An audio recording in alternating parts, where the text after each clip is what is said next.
बिस्मिल्लाहिर्रहमानिर्रहीम। अस्सलाम वालेकुम डियर स्टूडेंट्स, उम्मीद करती हूँ आप लोग खैरियत से होंगे। इससे पहले हमने जो चैप्टर 9th क्लास के इम्पोर्टेंट चैप्टर्स के शॉर्ट क्वेश्चंस की डिस्कशन की थी। तकरीबन जो है सीरीज़ मुकम्मल हो चुकी है आज, और आज से हम जो है वो स्टार्ट लेंगे 10th क्लास के इम्पोर्टेंट शॉर्ट क्वेश्चंस का।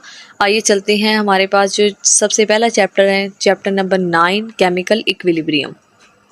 इसके इम्पोर्टेंट शॉर्ट क्वेश्चन में हम देखते हैं सबसे पहला जो हमारे पास है, what is meant by reactants and products, give example. Reactants और प्रोडक्ट्स जो है वो आपके बिल्कुल चैप्टर के स्टार्ट में फर्स्ट पेज पे ही इसका आंसर है, रिएक्टेंट और प्रोडक्ट। और इसकी एग्जांपल में आप वाटर वाली एग्जांपल जो उसमें दी हुई है वो ऐड कर सकते हैं और बता सकते हैं हाइड्रोजन और ऑक्सीजन जो है वो आपके पास रिएक्टेंट्स हैं, जबकि वाटर जो है वो products. Why at equilibrium state reaction does not stop, क्योंकि यहाँ पे हमारे पास फॉरवर्ड और रिवर्स रिएक्शन इक्वल रेट के साथ प्रोसीड करते रहते हैं, चलते रहते हैं in opposite direction, but stop नहीं होता क्योंकि उनका रेट इक्वल हो जाता है। Rate of formation of products become equal to rate of decomposition of reactants. फिर उसके बाद है define static equilibrium and give an example.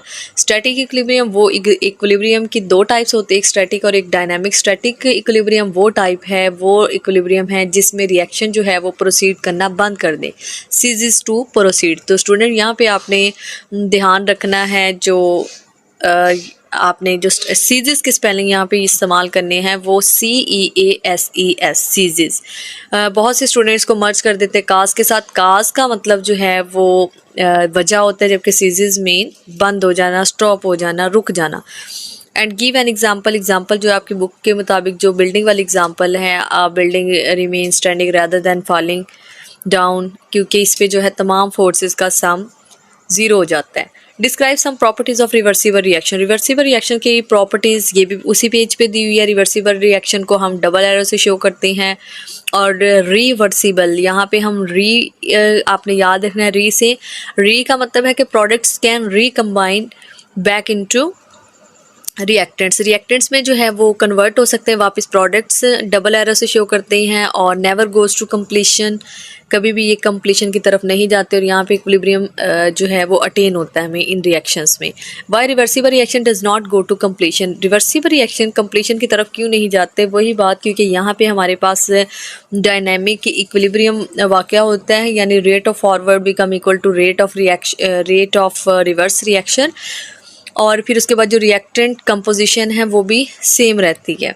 इसके अलावा जितने भी फैक्टर्स हैं वो भी तकरीबन सेम ही होते हैं। तो इस वजह से जो रिएक्शन है वो कंप्लीशन इसलिए नहीं होता कि अगेन जो प्रोडक्ट है वो रिकम्बाइन होकर रिएक्टेंट्स बना देते हैं। Differentiate between reversible and irreversible reaction, ये भी उसी पेज पे है, तो आप वहाँ से तैयार कर लेंगे। जो रिवर्सिबल है जिसमें प्रोडक्ट्स रिकम्बाइन हो जाते हैं, डबल एरो से शो करते हैं और नेवर गो टू कंप्लीशन, जबकि इरिवर्सिबल रिएक्शन जो है products can not recombine, they are represented by single arrow, और ये तकरीबन कंप्लीट होते हैं। इसकी एग्जांपल आप दे देंगे। रिवर्सिबल में हाइड्रोजन आयोडाइड वाली, और इरिवर्सिबल में वाटर की एग्जांपल ऐड करेंगे।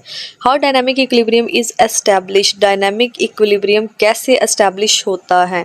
डायनामिक इक्विलिब्रियम जो है वो इक्विलिब्रियम की वो टाइप है जिस पे जो है reaction does not stop but continue in forward and reverse direction with equal rates. तो ये इक्वल रेट्स के साथ आपके पास जो रिएक्शन है वो कंटिन्यू रहता है।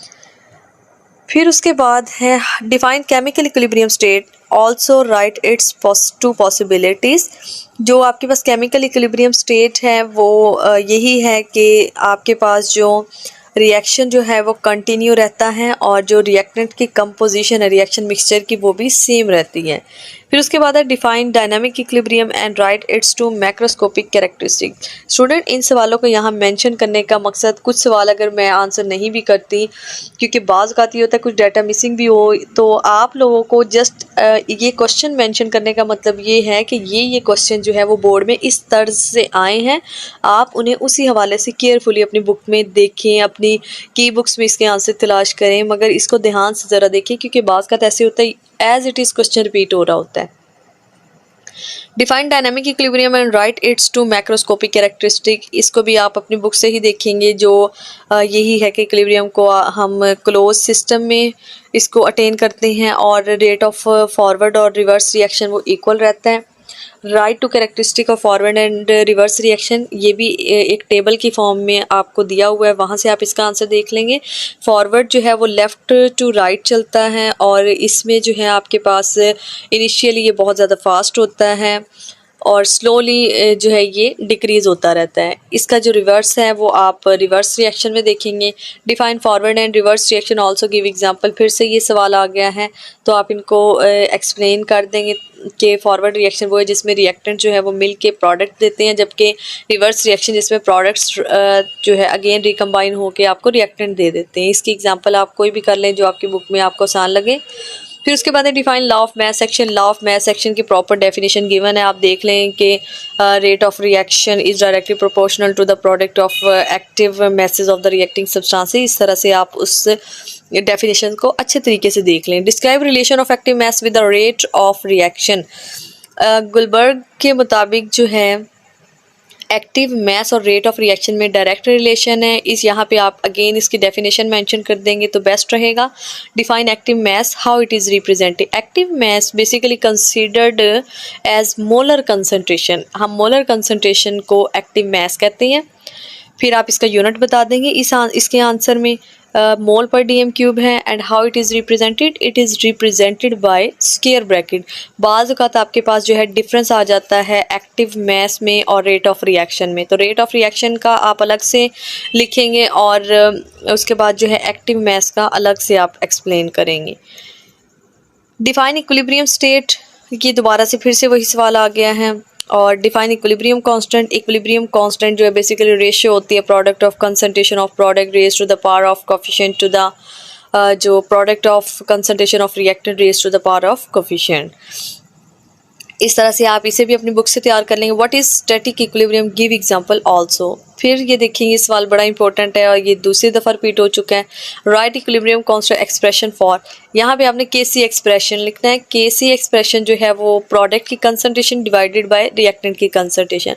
तो इनका भी आंसर जो है आपकी बुक के जो एग्जांपल्स हैं उसमें गिवन है, आप वहाँ से अच्छे तरीके से इन रिएक्शंस को स्पेशली देख लेंगे कैसे आपने इनका इक्विलिब्रियम कांस्टेंट एक्सप्रेशन निकालना है।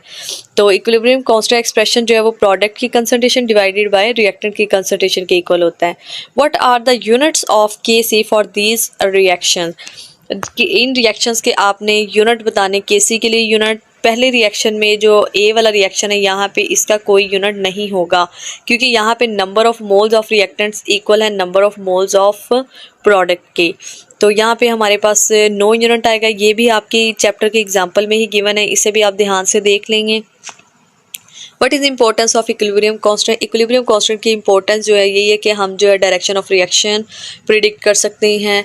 फिर उसके अलावा जो दूसरे नंबर पे हम extent of a reaction predict कर सकते हैं। How direction of a reaction can be predicted, direction of reaction जो है प्रिडिक्ट की जा सकती है bye inserting numerical values at specific time interval. ये आप वहाँ से कर लेंगे। फर्स्ट जो 2-3 लाइनें हैं डायरेक्शन ऑफ रिएक्शन में। फिर उसके बाद आप ये जो है स्पेशली ये पॉइंट्स ज़रूर मेंशन कीजिएगा, जब केसी स्मॉल हो क्यूसी से तब क्या होती है रिएक्शन की डायरेक्शन, उसके बाद अगर ग्रेटर है तब क्या है, इक्वल है तब क्या है। तो ये पॉइंट आपने ज़रूर तीनों मेंशन करने हैं यहाँ पे। Predict extent of a reaction when numerical value of KC is small. अगर तो केसी की वैल्यू स्मॉल है इसका मतलब जो अभी इक्विलिब्रियम अटेन, इक्विलिब्रियम जो है आपके इक्विलिब्रियम मिक्सचर में रिएक्टेंट की अमाउंट ज़्यादा है जबकि प्रोडक्ट्स ना होने के बराबर हैं, तो इस तरह से रिएक्शन के फॉरवर्ड डायरेक्शन में जाने के चांसेस ज़्यादा होते हैं। What happen in reaction if QC is equal to KC, अगर QC KC की इक्वल हो जाए तो इट मीन्स जो रिएक्शन मिक्सचर में इक्विलिब्रियम आ चुका है, हम इक्विलिब्रियम तक पहुंच चुके हैं। What do you mean by extent of reaction. Extent of reaction basically ये बताती है कि रिएक्शन किस हद तक कंप्लीट हुआ है। तो एक्सटेंट ऑफ रिएक्शन की भी 2 से 3 लाइन्स में, फर्स्ट लाइन 2 से 3 लाइन्स, वहाँ से आप इसका आंसर तैयार करेंगे। What represents a very small value of KC for a reaction, ये वही वैल्यू क्वेश्चन नंबर 21 और 24 ऑलमोस्ट सिमिलर है, तो ये भी आप वहीं से equilibrium constant for KC small value small value of K C, ये आप वहाँ से देख लेंगे अपनी बुक से। तो स्टूडेंट इसी तरह मज़ीद जो है चैप्टर्स के इंपॉर्टेंट शॉर्ट और लॉन्ग क्वेश्चंस हासिल करने के लिए हमारे चैनल को सब्सक्राइब करें, लाइक करें, शेयर करें और कमेंट करना मत भूलिएगा। और नीचे दिए हुए बेल आइकन को ज़रूर प्रेस कीजिएगा ताकि आने वाली वीडियो आप तक पहुँचती रहे। शुक्रिया।